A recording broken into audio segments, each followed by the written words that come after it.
Today I'm sitting in the back seat because we're going to be talking about the interior and some of the safety features. Volvos are really well known for their safety. You may or may not know that they were the ones who invented the 3-point harness. They invented the collapsible steering column, later airbags, and I think they were heavily involved in anti-lock brakes and safety testing. One of the first things that I did in my Volvo when I got it was just kind of did an inspection of the seat belts. I replaced them because they probably were from the 70s or 80s out of a 240. They were still Volvo brand, but the belts were really worn out, and they looked a little bit sketchy. I just wanted to take the precaution. This version, the 66 and 67, were the last years where they didn't have the headrest. The 68s and laters had the headrest. So between the 3-point seatbelt and the headrest, it became one of the safest vehicles on the road at the time, along with the collapsible steering column.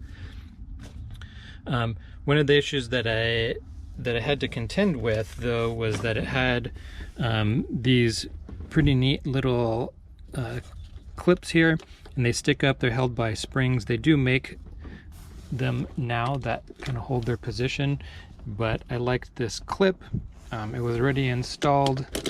I want to kind of keep that feel as opposed to installing something like this, which is what came with it.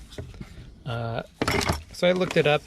It's not too hard to replace the belts. If you unwind it all the way, jam a screwdriver in, hold the spring in place so you can kind of fish the end of the belt that has a little plastic pin out. Take the whole thing apart, replace the clip to the style that you want or have, and then put it all back together and install it. So the front seat belts went in pretty quick. I also bought the parts for rear seat belts, but these supposed to have bolt holes.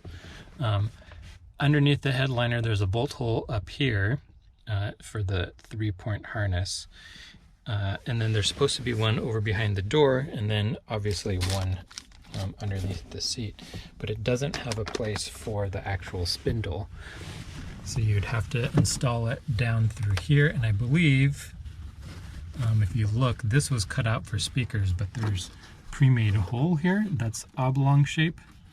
I believe that's where it was supposed to go, but they were optional, and I think nobody installed them, so they hadn't figured out the engineering yet. But there should be like a plastic clip here or something, and then it would be mounted underneath. So this car didn't have any of that, so I haven't been able to install the 3-point seatbelt. So I'm going to do something different.